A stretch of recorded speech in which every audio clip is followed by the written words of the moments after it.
Olá, amantes da ornitologia! Sejam bem-vindos ao canal FOB.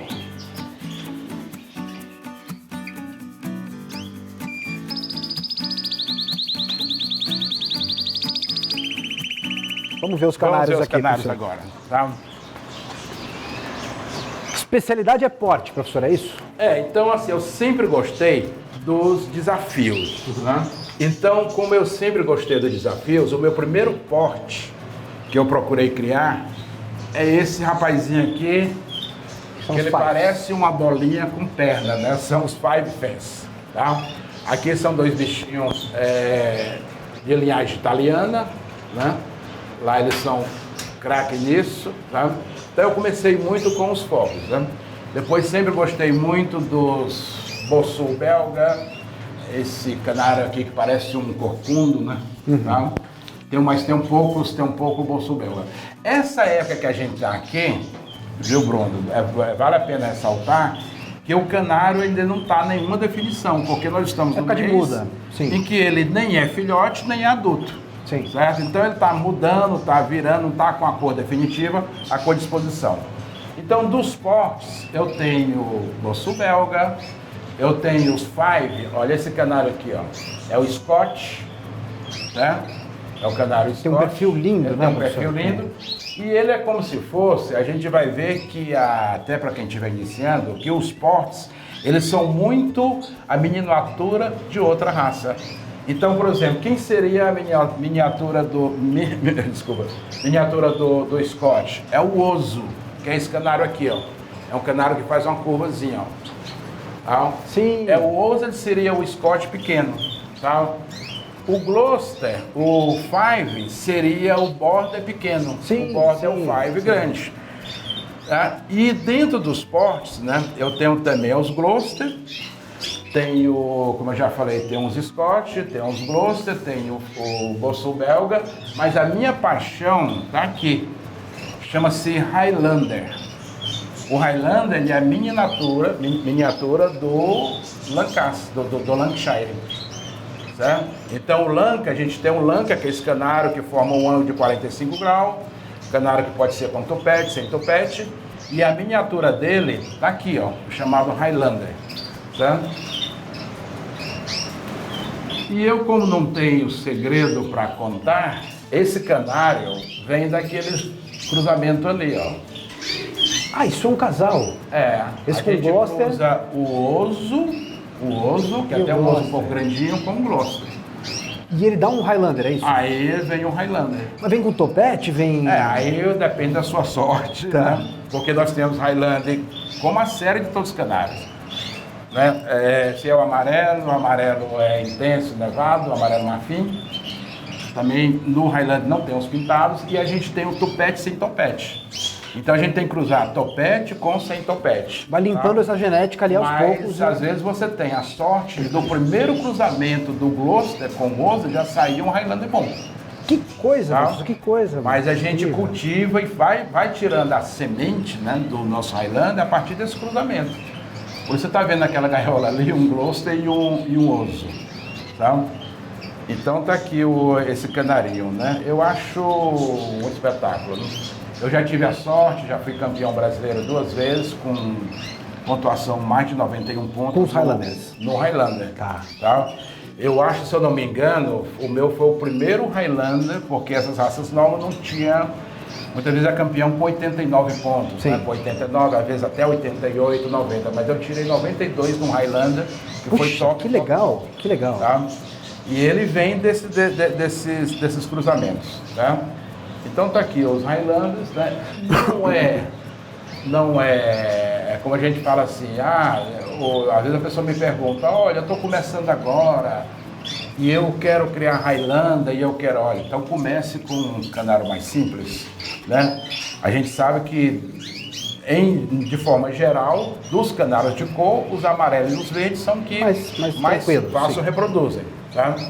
Então é um canário um canário que precisa ser trabalhado, é um canário que precisa de né? Isso aqui é um aprendizado eterno. Leva né? tempo, sim. Você precisa estar aprendendo, né? E aí você tem os fatores que te dificultam mais a formar casais. Porque você tem que pegar um intenso nevado e tem que ter com topete e sem topete. Então são vários fatores para formar o casal. E quando forma o casal, gente, a gente não obriga não. Às vezes você forma um casal e aquele macho não gosta daquela fêmea. E não vai dar, não tem Isso jeito. Isso não vai dar, isso aqui é um namoro. A gente cria canário, a gente... Desculpa. A gente indica formações de casais, mas a gente não obriga, eles que se entendem entre eles, né? Então o Highlander, Mas é um canário lindo, né? É um canário pequenininho, como eu estou falando, como ele está nessa questão da muda de pena, sabe? Ele ainda não está no final, sim. Mas a gente tem que ver lá em cima, ó, tá? Ali eu tenho um amarelo intenso e um branco, né, um lipo. E ele está, como eu falo, nessa posição aqui ainda não está muito como deformador, tá? Professor, eu sempre gosto de entrevistar criadores que também são veterinários, né? Que a gente sempre levanta essa bandeira do quanto é importante ter um cuidado veterinário e um cuidado sanitário na criação.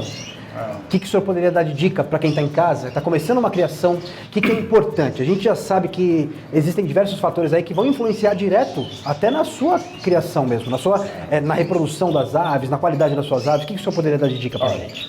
Eu hoje posso, né, me desculpe até a ousadia, né? Eu sou professor de patologia de aves e professor de mestrado e doutorado, e a minha publicação é toda com patologia de aves, né? Eu trabalho especificamente com salmonella e com Escherichia coli.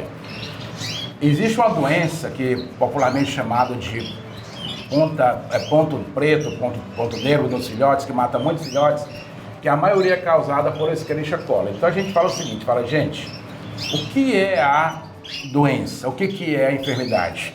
Agora na pandemia a gente está vendo. O que eu faço para não pegar Covid? Pô, eu vou ficar isolado, lavo as mãos, uso máscara, tá? Nos canários é a mesma coisa. O princípio da saúde dos animais, ou seja, de você fazer uma profilaxia, evitar doença, não é o uso de medicamento A, medicamento B. O antibiótico, ele é um medicamento que a gente usa como terapia, como terapêutico. Ele não é um preventivo, ele não vai prevenir nada. Teoricamente, a gente, como acontece na avicultura industrial, a gente teria que prevenir as doenças dos canários com vacinas. Pode usar a vacina, só que as vacinas não são feitas exatamente para canários, né? Tá. Se a pessoa me pergunta, professor, mas sem enrolar tanto, qual é o segredo para manter um canarinho saudável? Chama-se, ponto 1, limpeza. Olha, uma coisa que eu mostro, olha, esse aqui é o meu canarinho, você não vai observar nenhum recipiente, nem de medicamento, nem de ração, nem de semente dentro do canarinho. Então o canarinho tem que estar limpo. O espaço do canarinho, espaço arejado. Nesse momento, ele tem, por esse espaço aqui, ele tem até uma superpopulação, tá? Se vocês viessem aqui, digamos, daqui a 2 meses, vocês vão ver a maioria dessas gaiolas de cima vazias. Vai ter reduzido bem. Eu preciso individualizar os canários e ter isso. Então, qual é o segredo para criação de canário do ponto de vista sanitário? Olha, não quer ter problema? Primeiro, ponto 1, limpeza. Ponto 2, alimentação. Eu dou alpiste, mas tem que ser alimentação de boa qualidade. Certo? Não adianta, você tem que pegar o teu saco de alpiste, meter a mão dentro e a mão tem que sair limpinha. Se sai algum pozinho na mão, aquele alpiste já não é legal. Tá. Aí é o alpiste limpo. Você tem que constantemente medir a nutrição da tua semente. Como é que eu sei se meu alpiste tem boa qualidade ou não? Eu faço assim constantemente. Você pega o alpiste e trata de semear um pouco. Se ele não germinar, é que ele está velho. Tá? Então você pega um recipientezinho e está sempre pegando o teu alpiste. Ele tem que germinar. Ele tem que germinar, porque ele é um peixe que ele não está velho. Então, ponto 1, primeira limpeza. Isso tem que haver. Quando a gente fala limpeza, gente, até para quem tiver iniciante, é o seguinte, cada gaiola, ela tem que ter, tudo que tiver na gaiola, eu tenho que ter o jogo reserva. Vamos citar um exemplo dessa gaiola. Essa gaiola, ela tem 3 puleiros, então ela tem que ter 6. Quando eu tirar esses 3 puleiros, eu pego 3 puleiros limpos e coloco aqui. ela tem 1, 2, 3, 4, 5, 6, 7, 8, 9, 10, 11, 12. Tem 12 meia-luas, então eu preciso de 24. Eu não vou pegar esse meia-lua, tirar o alpiste e colocar o alpiste novo. Eu tiro todo o conjunto, vai para lavar e vem o meia-lua novo com o alpiste novo. E eu preciso esterilizar mesmo, professor? Esterilizar o que a gente faz, eu uso aqui o seguinte, eu boto tudo num balde grande.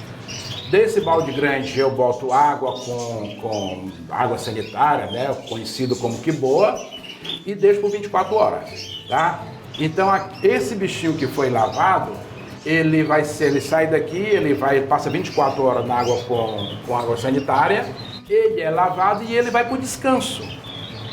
Tá entendendo? E ele vai para o descanso. Quando ele voltar para cá, ele volta com 15 dias que estava limpo e seco. Certo. Então eu quebro o ciclo biológico do micro-organismo.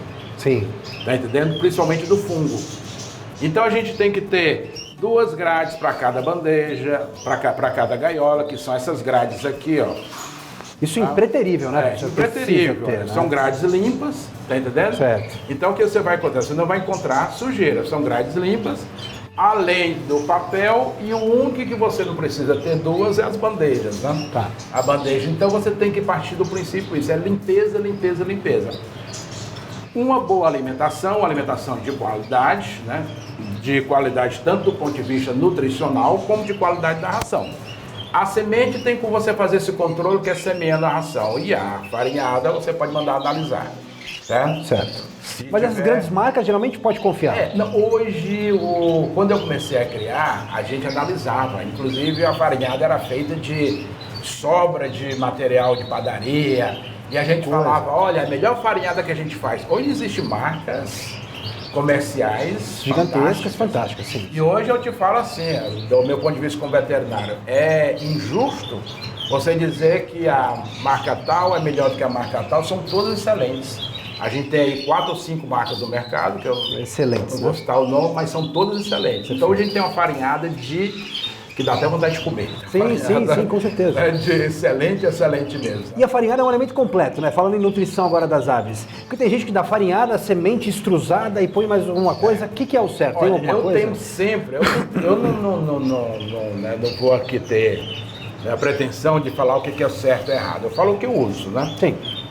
Viu, Bruno? Uma vez eu estava até num debate, né? E eu, professor, você não usa farinha, não usa ração extrusada? Eu estava explicando, eu não uso extrusada porque o animal precisa comer. O pássaro, ele é granívoro. Sim.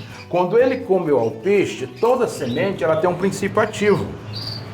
Certo? Toda semente, ó, você pega essa semente aqui, a semente ela foi feita para germinar e, né, nascer mais semente. Toda semente tem um princípio ativo. Esse princípio ativo é a coisa que a natureza cria para quando a semente cai no solo, o inseto não devorar a semente totalmente. Então a semente aqui com 24, 48 horas, ela tem esse princípio ativo que protege a semente para que ela possa germinar. Quando o pássaro ele come a semente, ela tem um princípio ativo, esse princípio ativo estimula o sistema imune do pássaro. Então assim, eu posso dar extrusada? Pode, mas não substituindo a semente. Que legal, entendi. Aí uma vez eu estava num debate, eu estava explicando, então eu não conseguia explicar por que eu não uso extrusada 100%. Agora você pode falar, professor, mas fulano usa e é campeão brasileiro. Sim. Não é excelente. Tem. Mas o que eu digo é assim, eu crio meus canários, cada criador tem suas manias. Eu crio meu canário com semente, a extrusada, a vantagem que eu vejo é que ela suja pouco, etc. Sim. E tal. Prático, né? Com a semente que ele deve comer e com a farinhada de muito boa qualidade. Além da farinhada, eu dou, né, contar o meu segredo, a minha receita, né? Eu adiciono pelo menos uma vez por semana ovo, né? Porque a gente fala assim, o animal, quando ele come a farinhada tem ovo. Mas ele precisa comer o que a gente chama de proteína viva. Ou ele come besouros, ou ele come tenebro, que não é o caso dos canários, ou come ovo. E a gente sabe que o ovo é o segundo alimento mais rico do planeta. O segundo alimento mais completo. Ele é tão completo que ele gera o embrião. É um superalimento, sim. É um superalimento. Então, o primeiro é o leite materno e o segundo é o ovo. Então, o ovo tem que dar aquele ovo. Aí vem a questão do verde, certo? Aí eu procuro, né, comprar a minha couve, né, no caso, que os meus canários podem comer couve, eu não crio canário que não possa comer, mas aí vem, né, que eu faço esse alerta para todo mundo, veja a qualidade do couve. Gente, compra o couve que está comido por insetos. Quer dizer que esse couve não tem veneno.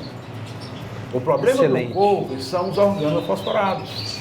E tá cheio, né? E tá cheio. E tá cheio. Não só no couve, né? Os alimentos que a gente consome também, os alfaces. Que a gente come também. Aí fala, não, mas eu como couve e ele lava e tudo. Não sai totalmente, tá entendendo? Isso pode causar um problema pro canário? Pode. Eu tenho casos de couve que foi comprado em locais que tinha até um selo, que não tinha orgânico. Que coisa.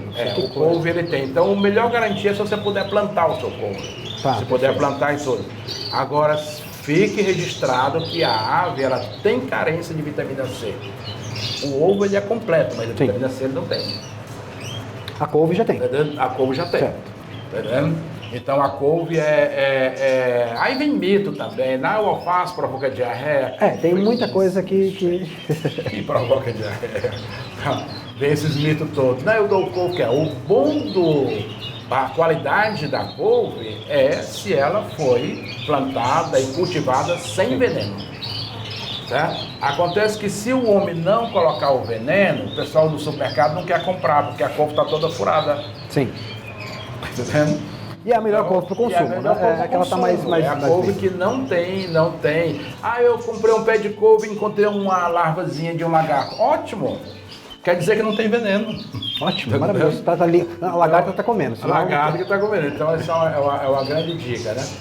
E a questão principal do manejo do canário, poxa, professor, eu tenho uma ração de excelente qualidade, eu tenho uma semente de excelente qualidade, eu falei tudo que o senhor falou, eu faço.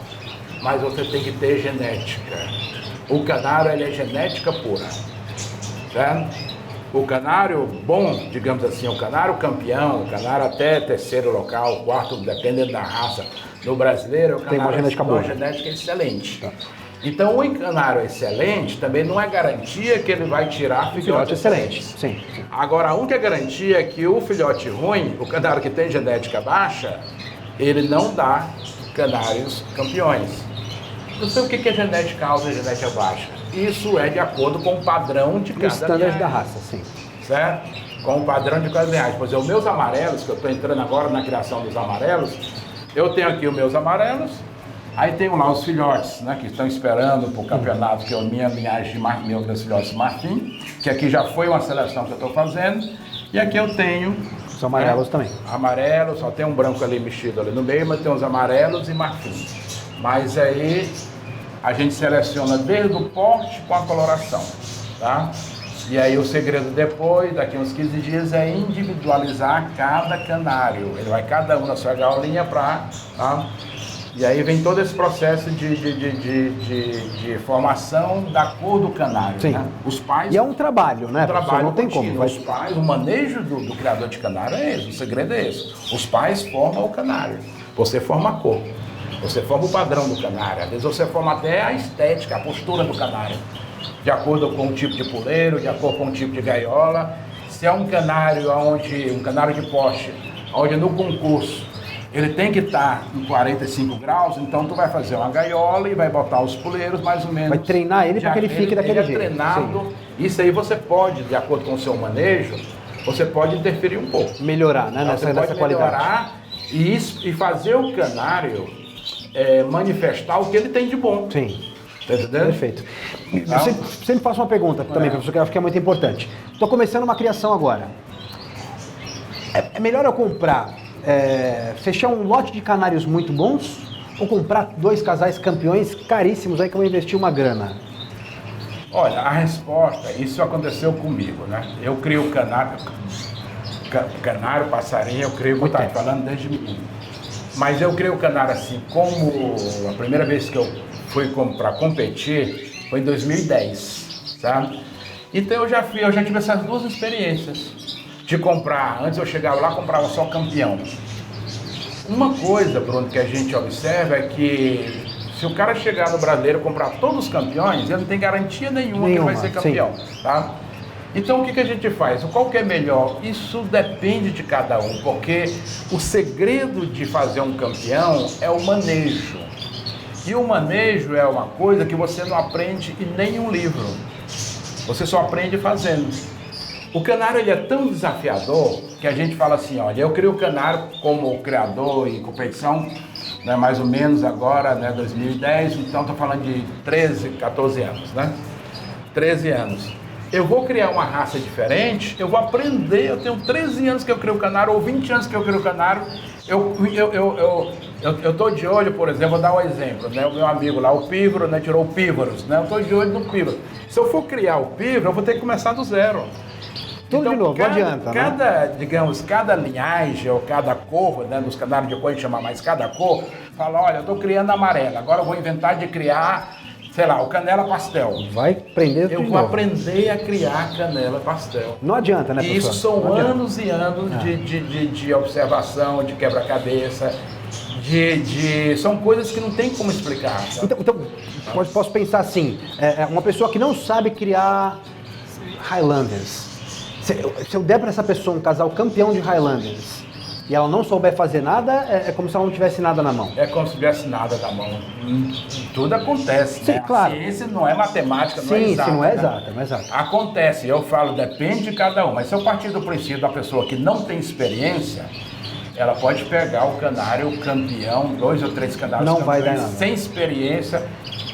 Não é impossível, não estou dizendo que é impossível, mas a probabilidade de chegar a formar um campeão sem ter experiência de manejo, ela é muito pequena, sabe? Porque a gente, por exemplo, eu estou conversando contigo aqui e eu estou vendo lá no cantinho que tem um canário que não está bem.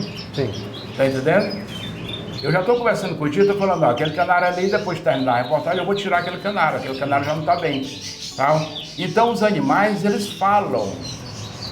Tá? Se você tem um tratador e o tratador não colocou comida, não colocou água, você chega no dia seguinte e eles te falam, oi meu tutor, eu passei fome, passei sede, o cara não me deu couve, o cara não me deu ovo. E dá para ouvir? Dá para entender mesmo? Dá para entender. Os canários de cor, eles falam através da cor. Eu como veterinário, por exemplo, eu atendo um papagaio, o papagaio está aqui no seu braço. Eu estou falando contigo, eu estou fazendo um diagnóstico do papagaio. Pela falta de brilho das penas, eu sei que ele tem uma deficiência nutricional, provavelmente da vitamina A, B, C ou D. Estou dando exemplo, da vitamina X. Sim. Certo? Então, os animais, eles falam com a gente. Que interessante. E a gente fala assim, o veterinário é o médico do animal, que o animal não fala. Quem diz que o animal não fala? Você não sabe interpretar o que ele fala, ele não verbaliza as palavras, mas ele fala. Ele fala, está te contando alguma coisa. Ele fala. Interessante. Tá entendendo? Inclusive, se você chegar na sua clínica e aquele animal não gosta daquela pessoa, ele está te falando que aquela pessoa lá... Está contando, né? Está contando, ele está denunciando. Olha, aquele cara lá que me dá banho, não vou muito com a cara dele, não. Tá entendendo? E os animais não têm esse espírito de vingança, eles não são vingativos, eles não acumulam ódio. A reação deles é uma reação completamente natural, direta, uma resposta àquilo que ele recebeu. É ação-reação. Sim. É ação-reação, tá entendendo? Apesar que certas raças de cães têm a sua afinidade, né? Mas é ação-reação. E os canários, o maravilhoso é isso, tá? O canário, assim, a gente tem um casal de canário e fala, olha, eu formei, por exemplo, 10 casais, tirei 20 filhotes. A outra fala, pois eu formei 10 casais e tirei 60 filhotes. E como que você tirou 60 e eu tirei só 20? Porque o manejo, ele já me disse que aquele casal lá enche os ovos, mas não sabe cuidar. Então, a minha experiência diz que eu tenho que pegar aquele ovo e botar em outro. Sim. Por isso que eu tiro 60 filhotes, eu só tiro 20. Sim. Tá entendendo? O meu manejo está dizendo que aquele filhote lá, ele é muito precoce, ele vai jogar os filhotes para fora do ninho e vai detonar o filhote. Então ele está dizendo que quando o filhote estiver, digamos, com 12 dias, eu tenho que colocar a palha. O canário está me dizendo isso, que se eu não colocar, eu vou arrancar a pena do filhote. Então o manejo são esse mistério. E para aprender manejo é dia a dia. Isso é com o dia a dia, é a frequência, tá?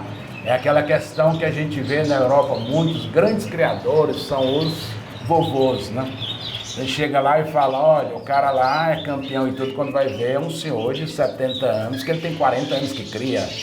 Tá entendendo? Mas é justamente por isso, doutor, que o Canal FOB vem até aqui para pegar o conhecimento do senhor, né? Um cara que estudou veterinário, um cara que é um apaixonado, dá para sentir nas suas palavras a paixão que tem pela natureza e pelas aves, para levar para casa esse conhecimento. Então você que está em casa, aproveita esse conhecimento aqui, aprenda com as palavras do professor e de tantos outros criadores aí que a gente visita para levar esse conhecimento até você. Professor, te fazer uma pergunta agora, que eu sempre faço para os meus entrevistados aqui. Tem um cara que está em casa agora, que está começando uma criação agora. Olhou para cá, se apaixonou, falou, vou começar. Que dica o senhor daria para esse cara que está em casa? Aquela dica de ouro. Primeira dica, eu falo assim, ó, tudo na vida tem que ter um motivo. Você pensar, tudo tem um motivo, eu falo isso com meus alunos, eu não entreguei tal, qual foi o motivo? Então, primeiro motivo, o que você viu um vídeo, viu uma exposição, visitou um campeonato, achou incrível, mas primeira coisa, analise até quando vai o seu amor por aquela criação que você vai começar. Então, primeira coisa, você tem que, canários, como animais, eu falo isso com veterinário, até com muita paixão, não basta amar os animais, tem que ter paixão. Tem a capacidade de distinguir muito bem o que é, digamos assim, fogo de palha e o que é realmente amor e paixão, porque eu digo já para quem está iniciando. Criar canário, ele vai te exigir uma certa dedicação que você tem que ter paixão por eles. Amor não basta, amor é pouco, entende? Tem que ter paixão, porque esse canário eu preciso acordar às 5 horas da manhã, eu preciso, numa certa época do ano, ter ele individualizado, eu preciso colocar a ração tal, a papinha tal, eu preciso fazer um manejo que ele me exige muito tempo e dedicação. Sim. Então, o iniciante, gente, é muito importante ele saber até que ponto vai a paciência dele, realmente ele se identifica com aquela criação. Meu querido, a partir do momento em que a tua criação começa a te dar aborrecimento, certo? Está na hora de parar de criar, tá? Então isso vale também para começar a criar. O que eu indico para os criadores iniciantes é que eles comecem com poucos casais e que eles estejam muito conscientes que a criação vai aumentar, o tempo, a dedicação será um tempo maior e o canário vai exigir cada vez mais dele. E para que ele chegue a um canário com um fenotipo padrão de competição, ele vai ter que ter uma observação muito grande, um aprendizado muito grande, muito mais conhecimentos do que empolgação, do que chamado fogo de palha, tá? Então a criação de canário, o que é que a gente fala? Ela é um hobby. Gente, hobby se tem por amor. Não dá para pensar em ficar rico. De jeito nenhum. De jeito nenhum. Agora, tem gente que ganha, tem gente que tem, digamos, uma granja de canário. Sim. O cara tira 4 mil, 5 mil filhotes, é como ter uma granja de canário, certo? Igual que eu tenho uma granja industrial, uma granja de canário, né? Mas, em princípio, o hobby não é para ter lucro, né? O lucro, ele vem com uma consequência. Bruno, existe uma coisa tão espetacular na canaricultura, que é aquela que diz o seguinte: quando você cria para vender, você não consegue vender. Agora, quem cria, que não pensa em vender, a venda vem com uma consequência. É natural. Ela vem natural. Tá? E o que a gente tem como objetivo não é ter lucro, é pelo menos manter a produção. Não ter prejuízo. Né? Eu falo pelo menos não ter aquele prejuízo, né? Porque o que dá satisfação a gente não é catalogado como prejuízo, né? Sim. Tá? Professor, agradeço demais o senhor ter aberto a porta aqui da sua criação para a gente. Aproveitar, agradecer mais uma vez aí pelo conhecimento todo para os nossos seguidores aí que o senhor tem, que o senhor pôde contribuir hoje. Obrigado de coração. Bruno e Carol, eu que agradeço de coração mesmo, porque o que vocês estão, né, fazendo, um papel, né, de tirar o chapéu, é ajudar a gente a divulgar o nosso hobby, sabe? Com certeza. A criação de canário, a gente fala assim, gente, não é criar um canário, é a canaricultura. O que é canaricultura? É você ter amigos no Brasil todo. Eu, graças a Deus, acho que eu viajo o Brasil quase todo, eu fico em hotel se eu quiser. Sempre tem um criador no estado tal que eles podem ficar aqui em casa. Então a gente conhece amigos, famílias, etc, né? E se me permite, né, até fazer um paralelo, tá? É aí onde está o grande descobrimento, né, do aumento da expectativa de vida, que é atribuído muito mais a quem tem esse envolvimento com a canaricultura do que quem cria de forma isolada. Tá? Então, assim, para contar bem rapidinho, não é novidade para ninguém que a expectativa de vida do ser humano tem aumentado, né? E que o europeu, em média, vive entre 12, 13, 14 anos mais do que a gente. Tá? Então, os 13 pesquisadores, né, que estudam a expectativa de vida começaram a analisar. Então, eles falaram assim, quem que vive mais? É quem cria animal ou quem não cria? Pois quem cria. Quem cria, aí começaram a analisar. Aí, onde tem a idade média mais avançada, é quem cria um cachorro em casa ou quem tem um cão à disposição? É onde tem cão à disposição. Criadores de cavalo e tudo. Aí fizeram isso e chegaram não vou nem dizer Itatiba, né? Chegaram na Itália na exposição de canários. Os pesquisadores, quando viram a exposição de canários, né? Eles falaram, gente, quantos vovô tem aqui? Chega lá em Itatiba, tá cheio de cabeça branca, cheio de vovô. Aí por quê? Aí eu li sobre isso, né? Onde está a explicação. Aí diz o seguinte, o que mais mata o ser humano é falta de exercício, má alimentação e depressão. Quem cria canário, quem está iniciante, fala isso. Se seu pai quiser um canário, se seu avô quiser um canário, dê um canário para o seu avô, certo? Porque primeiro depressão ele não vai ter. Né? Então quem cria canário dessa forma, ele não tem falta de exercício porque ele acorda cedo para fazer o manejo. Tem que estar disposto. Sim. Aí ele tem que fazer exercício. Alimentação, ele acaba tendo alimentação melhor. Eu falei que a gente dá ovo para os canários, né? O ovo cozido eu acabo comendo também, maçã, couve e tudo. Então a gente acaba melhorando a alimentação. E a gente não tem tempo de ter depressão, porque isso tudo é muito intenso. Vocês me pegaram agora no período onde o canário saiu do ninho, está mudando de pena para ir para o concurso. Sim. Amanhã eu estou lá concursando, trazendo novos canários. Ele está todo dia aqui, né? Não tem? E em agosto já estou formando novos casais. De agosto para julho, já estou naquele período de dizer que o canal tirou, não tirou, que os filhotes nasceram, não nasceram. Quando nasce, a gente já está preparando para o concurso. Quando termina, então é muito dinâmico. É um ciclo, sim. Certo?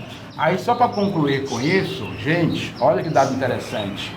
Quem vive mais no planeta, a expectativa maior hoje, isso é científico, depois eu te mando os dados, é quem cria canário, né? Entre todos os criadores de animais, quem cria canários de exposição. Que legal. Certo? Ele vai fazer exercício, ele vai melhorar a alimentação e ele não vai ter depressão. E o perfil, ele bebe pouco. Você precisa ter disposição para tudo isso. Porque se eu chego na FOB e encho a cara de cerveja, eu não vejo meu canário sendo julgado. Com certeza. E se eu bebo à noite, eu acordo com ressaca e não consigo fazer o manejo dos canários. Tá? Então, genial, a criação de canário, ela é... Né, a gente fala canário, mas são de aves, né? Na sua maioria, os canários. Tá? Professor, obrigado. Eu que agradeço. De coração mesmo. Obrigado por ter recebido a gente tão bem aqui. Muito obrigado. Você que está em casa, quer viver mais? Vem criar canário com a gente. Chama aqui o professor, ele vai estar disponível aí a vocês para sanar qualquer tipo de dúvida. Quer viver mais? Vem com a gente nesse voo.